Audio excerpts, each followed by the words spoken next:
और तमाम इस तरह के घोटाले को लेकर की जो है जेल में आपको चक्की पीसिंग एनपीसिंग इस तरह की बातें। महाराष्ट्र की उप मुख्यमंत्री सुनेत्रा पवार, क्या उन्हें अपनी डिप्टी सीएम कुर्सी छोड़नी पड़ सकती है?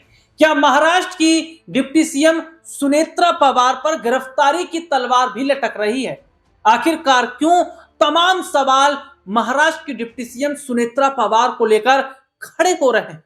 और वो कौन सा घोटाला है जिस पर अब मुश्किल में यहां सुनेत्रा पवार हैं? अगर जांच शुरू हो गई तो क्या उन्हें बहुत बड़ा झटका लगेगा? वो कौन सा घोटाला है आज जिस पर हम बात करेंगे, लेकिन उससे पहले हमारे साथ इस मुद्दे पर बातचीत करने के लिए जो हमारे खास सहयोगी हैं अमन सर, वो हमारे साथ जुड़े हैं। सर, बहुत बहुत स्वागत है इस प्रोग्राम में आपका। सर, एक घोटाले का जिक्र मैंने किया है और वो घोटाला क्या है वो भी मैं अपने दर्शकों को बताऊंगा, लेकिन ये कहा जा रहा है कि जो डिप्टी सीएम कुर्सी उन्होंने हाल ही में संभाली है वो कुर्सी उनकी जा सकती है, क्योंकि 25,000 करोड़ का बैंक घोटाला है। ईओडब्ल्यू से उन्हें क्लीन चिट मिली, लेकिन फिर भी जो गिरफ्तारी की तलवार है वो इसलिए लटक रही है क्योंकि ये मामला पूरी तरीके से खत्म नहीं हुआ है। और अभी हाल ही की बात है कि ईडी ने कहा था कि ये मामला ऐसे बंद नहीं होगा। तो क्या इस मामले में बड़ी मुश्किल सुनेत्रा पवार की बढ़ती नजर आएगी? देखिए, यह घोटाला एमएसएबी के अंतर्गत आने वाले 31 जिला केंद्रीय सहकारी बैंकों से संबंधित था और जो पैसा बैंक से लिया गया था वो पैसा चुकाया भी नहीं गया, क्योंकि जिसको पैसा दिया गया था उसको झटका लगा। जो कारखाने खोले गए थे वहां झटका लगा और उसके बाद में जो पैसा जनता का पैसा है साहब, ये बैंकों में जो जमा होता है, और ये छोटी मोटी रकम नहीं, 25,000 करोड़ रुपए की रकम है जिस पर अब सवाल खड़े हो रहे हैं। इस मामले में दादा अजीत भी शामिल थे। सर, कैसे देख रहे हैं आप? देखिए, बिल्कुल राहुल जी, और इसमें जिस तरह से पहले भी बात उठ के सामने आ चुकी थी, आपको याद होगा कि इसको लेकर खुद पीएम से लेकर और उस समय के सीएम देवेंद्र फडणवीस, हालांकि आज भी वो सीएम है, तमाम तरह के बयान देते हुए नजर आए थे अजीत पवार को लेकर और तमाम इस तरह के घोटाले को लेकर की जो है जेल में आपको चक्की पीसिंग एनपीसिंग इस तरह की बातें कहते हुए दिखाई पड़ रहे थे। तो राहुल जी, जाहिर बात है कि अब इस मामले में चूंकि सुनेत्रा पवार अभी भी उप मुख्यमंत्री बनी है, तो क्या उनकी मुश्किलें बढ़ सकती हैं और क्या उनके हाथों से जो पद उनको मिला है क्या वो जा सकता है? खैर, ये तो घोटाले की बात है, लेकिन जिस तरह से वो उप मुख्यमंत्री बनी है उसको लेकर भी सवाल उठ रहे हैं। तो क्या ऐसी आपाधापी थी कि निधन के 2 से 3 दिन के बाद आप जो इस तरह से शपथ लेती हुई नजर आती हैं? आप जो है राज्यसभा के सांसद भी हैं, तो जाहिर बात है कि पहले उसको प्रोसेस को आपको करना चाहिए था, इस्तीफा देना चाहिए था। उसके बाद जब आपका इस्तीफा राष्ट्रपति जी द्वारा स्वीकार किया जाए उसके बाद आप जाकर किसी दूसरे पद को ग्रहण कर सकते हो।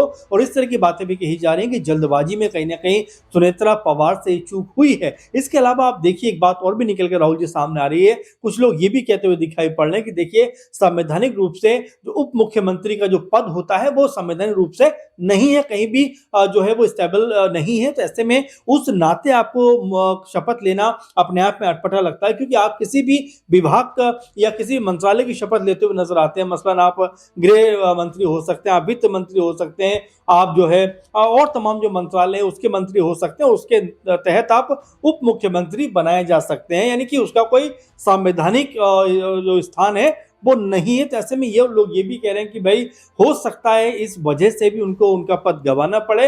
और जिस तरह का बात आपने कही है कि बैंक घोटाला 25,000 करोड़ का है और उससे पहले 72,000 करोड़ की बात बीजेपी की तरफ से लगातार की जाती रही थी। तो ऐसे में अब इस पूरे मामले के ऊपर क्या कुछ होता हुआ दिखाई पड़ेगा? क्या ईडी एक बार फिर से एक्टिव होती हुई नजर आएगी? और साथ में जो 2 पॉइंट मैंने आपको बताया, तो क्या ये भी उनके ऊपर कहीं परेशानी का सबब बन सकते हैं? तो ये आप मानकर चले कि जिस जल्दबाजी में शपथ ग्रहण हुआ है उसके निगेटिव जो कह सकते असर है अब यहाँ पर अजीत पवार गुट के जो साथी हैं या जो उनके पार्टी के लोग हैं उनके ऊपर पड़ते हुए नजर आ सकते हैं। जी, तो देखिए, जिस तरीके से यहाँ पर देखा जा रहा है कि सर ने इस मुद्दे पर बारीकी से अपनी बात रखी, और देखिए ये भी सवाल खड़ा हो रहा है कि अचानक इतनी जल्दबाजी क्या थी कि सुनेत्रा पवार को डिप्टी सीएम बनाया गया।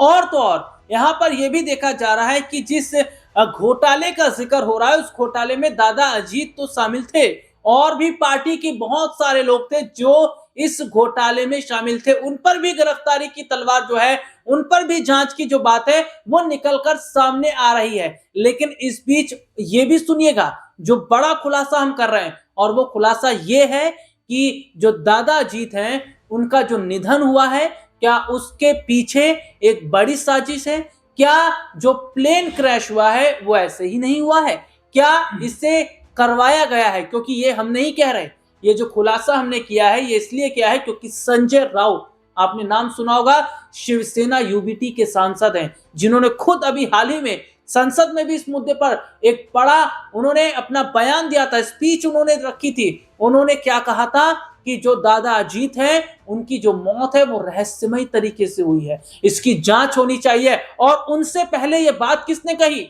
पश्चिम बंगाल की मुख्यमंत्री ममता बनर्जी ने। तो क्या दादा अजीत के खिलाफ साजिश रची गई, उनके प्लेन को क्रैश करवाया गया? मैं सर के पास चलूंगा। सर, कैसे देख रहे हैं आप इस पूरे मामले? देखिए राहुल जी, बिल्कुल आपने जो बातें कही हैं बिल्कुल उसमें कोई दो राय की बात नहीं है। आप देखेंगे संजय राउत लगातार इस बात को पुरजोर तरीके से उठाते रहे हैं कि भाई जिस तरह से प्लेन क्रैश हुआ है, विमान हादसा हुआ है, उसको लेकर तमाम सारे सवाल इसलिए भी खड़े हो जाते हैं कि आखिर विजिबिलिटी की बात की जा रही है, जबकि विजिबिलिटी अच्छी खासी थी उस समय, कोई ऐसा जो है धुंध नजर नहीं आ रही थी। तो आखिर ये जो हादसा है कैसे हो गया, ये बात वो कहते हुए दिखाई पड़ते हैं। इसके अलावा ममता बनर्जी जो मुख्यमंत्री हैं बंगाल की, वो ये बात कह रही थी। अखिलेश यादव जो पूर्व मुख्यमंत्री उत्तर प्रदेश के सपा सुप्रीमो हैं, वो ये बात कह रहे थे। इसके अलावा अनिल देशमुख जो कह सकते हैं एनसीपी के नेता हैं, वो ये बात कह रहे थे। और भी तमाम नेताओं ने गाहे बगाहे इस बात को जरूर रखा है कि जिस तरीके से अजीत दादा का निधन हुआ है, जिस तरह से उनका विमान क्रैश हुआ है, जाहिर बात है कि उसकी एक जांच तो होनी चाहिए, क्योंकि अचानक से उनका इस तरह निधन हो जाना है, प्लेन का इस तरह क्रैश हो जाना, लैंडिंग नहीं हो पाना, ये तमाम तरह के सवाल हैं जो जाहिर बातें निकलकर सामने आने चाहिए। और जो भी जांच कर रही है टीम, उनको मजबूती के साथ में और परत दर परत इसकी जो तय है वो खोलना चाहिए, ताकि सच जो है वो सामने आता हुआ दिखाई पड़े। तो चूंकि आप जो बात कर रहे थे कि तुरंत कह सकते हैं 2 से 3 दिन के अंदर शपथ ग्रहण समारोह हो जाना, तुरंत जो है उप मुख्यमंत्री का पद हासिल कर लेना, ये तमाम जो बातें हैं, ये इसको लेकर भी लोग कई तरह के सवाल उठा रहे हैं कि आखिर इतनी जल्दबाजी किस बात की थी। अगर थोड़े दिन रुक जाते तो शायद मामला शांत होता, उसके बाद अगर शपथ ग्रहण होता तो कोई दिक्कत की बात नहीं होती। तो ये दोनों तीनों चीजें एक साथ चलती हुई दिखाई पड़ रही हैं। और साथ में आप देखेंगे कि अब अजीत पवार गुट की कमान किसके हाथों में जाएगी, उसको लेकर भी बात चल रही है कि क्या वो सुनेत्रा पवार के हाथों में जाने वाली है, पार्थ जो है पवार उनके हाथों में जाने वाली है। तो अभी कई बातें हैं जो अभी कह सकते हैं सुलझना बाकी है। और इसी बीच जब जय पवार और पार्थ पवार की मीटिंग शरद पवार से बंद कमरे के अंदर होती है, उस बात को लेकर भी कई लोग ये कहते हैं कि क्या कोई बड़ी प्लानिंग तो नहीं हो रही, क्योंकि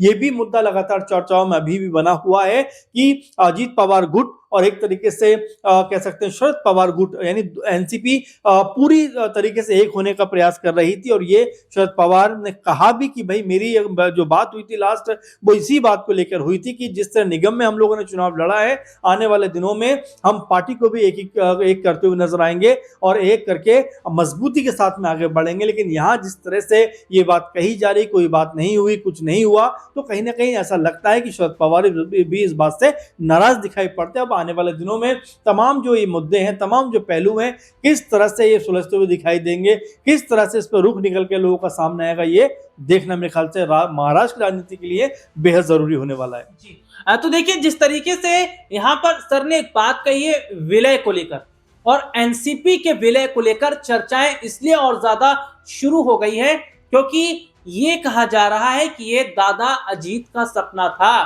कि एनसीपी का विलय कराया जाए। इसको लेकर माना जा रहा है कि क्या शरद पवार इसके लिए अगर तैयार हैं तो क्या सुनेत्रा पवार इसके लिए तैयार है, और अगर एनसीपी का विलय हो गया तो क्या देवेंद्र फडणवीस के लिए मुश्किलें खड़ी हो जाएंगी, क्योंकि सीएम देवेंद्र फडणवीस नहीं चाहते एनसीपी का विलय हो, क्योंकि उन्हें पता है अगर एनसीपी का विलय हुआ तो कमान शरद पवार के पास आ जाएगी और फिर शरद पवार को भी कुछ ना कुछ देना पड़ेगा। और शरद पवार तो राजनीति के इतने बड़े चाणक्य हैं, उन्हें छोटे मोटे पद से टरकाया नहीं जाएगा। और अगर विलय हो गया तो यहां पर एक कुर्सी का जो पाया है वो शरद पवार के पास रहेगा। तो अब ऐसे में माना जा रहा है कि क्या अगर एनसीपी का विलय हो जाता है तो क्या मुश्किलें बीजेपी के लिए खड़ी होंगी। लेकिन सवाल यह भी रहेगा कि क्या गिरफ्तारी की तलवार सुनेत्रा पवार पर लटक रही है, जांच शुरू होती है तो क्या वे मुश्किल में फंसती नजर आएंगे और उनके साथ वो लोग भी जो इस घोटाले में शामिल